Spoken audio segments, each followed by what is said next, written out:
அதிகாரம் 11. பின்பு கைக்கோலுக்கு ஒப்பான ஒரு அளவுகோல் என்னிடத்தில் கொடுக்கப்பட்டது. அப்பொழுது தேவதூதன் நின்று என்னை நோக்கி, நீ எழுந்து தேவனுடைய ஆலயத்தையும் பலிபீடத்தையும் அதில் தொழுது கொள்கிறவர்களையும் அளந்து பார். ஆலயத்திற்கு புறம்பே இருக்கிற பிரகாரம் புறஜாதியாருக்கு கொடுக்கப்பட்டபடியால் அதை அளவாமல் புறம்பாக்கி போடு. பரிசுத்த நகரத்தை அவர்கள் 42 மாதமளவும் மிதிப்பார்கள். என்னுடைய 2 சாட்சிகளும் 2 வஸ்திரம் முடித்துக் கொண்டிருக்கிறவர்களாய் 1260 நாளளவும் தீர்க்க தரிசனம் சொல்லும்படி அவர்களுக்கு அதிகாரம் கொடுப்பேன். பூலோகத்தின் ஆண்டவருக்கு முன்பாக நிற்கிற 2 ஒலிவ மரங்களும் 2 விளக்குத் தண்டுகளும் இவர்களே. ஒருவன் அவர்களை சேதப்படுத்த மனதாயிருந்தால் அவர்களுடைய வாயிலிருந்து அக்கினி புறப்பட்டு அவர்களுடைய சத்துருக்களை பட்சிக்கும். அவர்களை சேதப்படுத்த மனதாயிருக்கிறவன் எவனோ அவன் அப்படியே கொல்லப்பட வேண்டும். அவர்கள் தீர்க்க தரிசனம் சொல்லி வருகிற நாட்களிலே மழை பெய்யாதபடிக்கு வானத்தை அடைக்க அவர்களுக்கு அதிகாரம் உண்டு. அவர்கள் தண்ணீர்களை இரத்தமாக மாற்றவும் தங்களுக்கு வேண்டும் போதெல்லாம் பூமியை சகலவித வாதைகளாலும் வாதிக்கவும் அவர்களுக்கு அதிகாரம் உண்டு.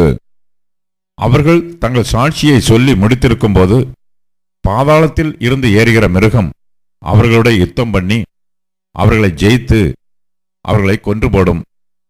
அவர்களுடைய உடல்கள் மகா நகரத்தின் விசாலமான வீதியிலே கிடக்கும்.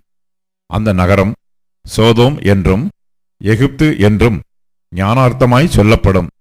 அதிலே நம்முடைய கர்த்தரும் சிலுவையிலே அறையப்பட்டார்.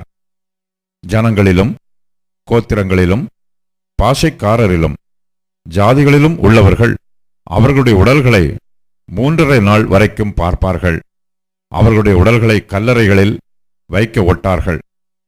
அவ்விரண்டு தீர்க்கதரிசிகளும் பூமியின் குடிகளை வேதனைப்படுத்தினபடியால் அவர்கள் நிமித்தம் பூமியில் குடியிருக்கிறவர்கள் சந்தோஷப்பட்டு களிகூர்ந்து ஒருவருக்கொருவர் வெகுமதிகளை அனுப்புவார்கள்.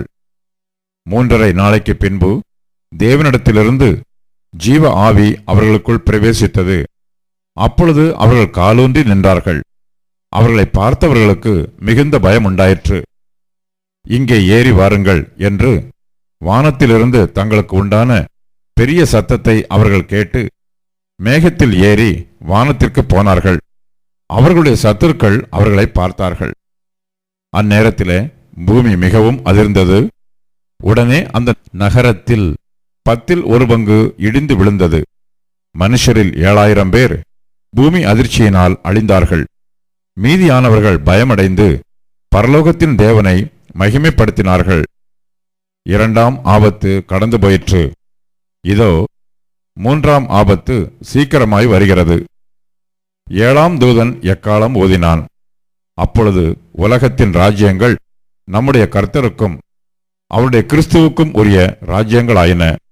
அவர் சதா காலங்களிலும் ராஜ்யபாரம் பண்ணுவார் என்னும் கெம்பீர சத்தங்கள் வானத்தில் உண்டாயின.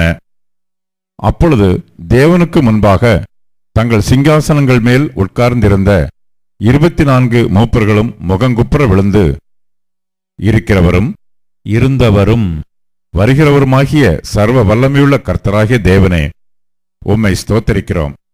தேவரீர் உமது மகா வல்லமையைக் கொண்டு ராஜ்யபாரம் பண்ணுகிறீர். ஜாதிகள் கோபித்தார்கள். அப்பொழுது உம்முடைய கோபம் மூண்டது.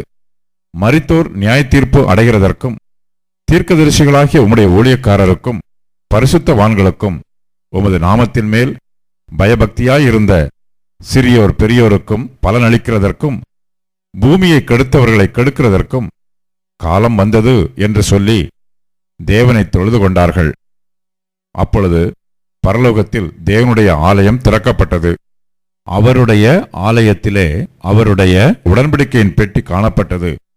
அப்பொழுது மின்னல்களும் சத்தங்களும் இடி முழக்கங்களும் பூமி அதிர்ச்சியும் பெருங்கல்மழையும் உண்டாயின.